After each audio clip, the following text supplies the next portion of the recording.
很多人问这种一小步胎那个正时盖怎么把这2台凸轮轴拿出来，现在我来告诉你。准备拆下来之前，我们先给它做好那个记号。我们先把两边的那个排气凸轮轴给拆下来，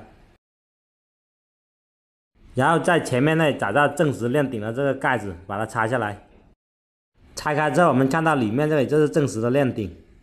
我们松掉2个螺丝，把这个链顶拿出来。链顶拆掉之后，我们再把那个进气凸轮轴给拿出来。我们要注意两边手要拉住链条，预防底下那个曲轴能跳齿。